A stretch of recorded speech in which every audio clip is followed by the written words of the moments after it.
Restoranda ad günü məclisi dava ilə bitdi. İçki yəqin ki, çox içmişdilər. Qiymət artımına istehlakçılar uyğunlaşa bilmir. Bir dənə sifariş verirsə, ikisini yazıb. Restoranda ad günü məclisi dava ilə bitdi. Hadisə paytaxtın Nizami rayonundakı restoranlardan birində baş verib. İddialara görə 35 yaşlı Zəngilan rayon sakini olan həmin şəxsin restoranda olarkən söyüş söydüyü, nalayiq ifadə işlətdiyi və ictimai qaydanı pozduğu bildirilir. 10 nəfərlik banket sifariş elədilər müştərilər.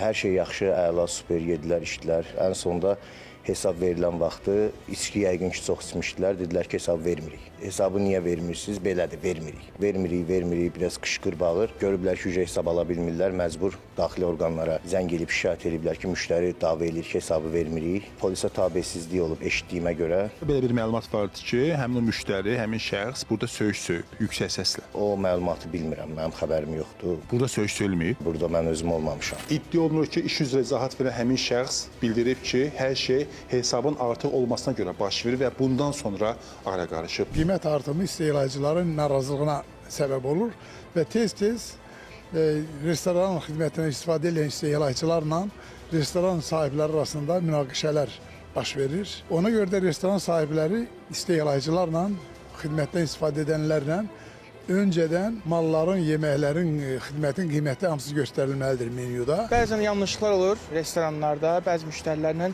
elə bir şeylər olur. Restoranda xidməti işçi, yəni müştərinin sifariş elədiyi məhsulu, yəni yeməyi ola bilər ki, bir dənə sifariş verirsə, ikisini yazıb. Yəni elə bir yanlışlıqlar ola bilər. Aspirantın səhvidir, administratorun səhvidir, restoran rəhbərliyinin səhvidir. Kimin səhvidir?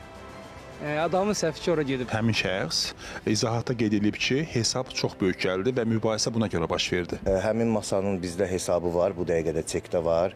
10 nəfərə nə sifariş eləyiblər və menyu da verilib. Menyuda qiymət nədirsə, o da olub. 10 nəfər üçün 600 manat hesabları gəlib. 600 manat əslində elə böyük bir hesab deyil.